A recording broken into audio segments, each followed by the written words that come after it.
Hey everyone, welcome to my channel Hunger Knocks, and today we're going to be making lo mein.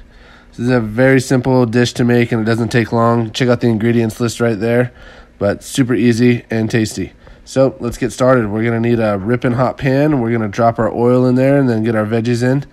As soon as those start to get a little hot, we're going to go ahead and salt and pepper them. Once you see that the veggies are starting to sweat, we're going to then add our sugar and our sauces, and we're just going to toss our soba noodles right on top. And we're going to put a lid on it and just let it get ripping hot. And really, that's it. Once it's hot, it's good.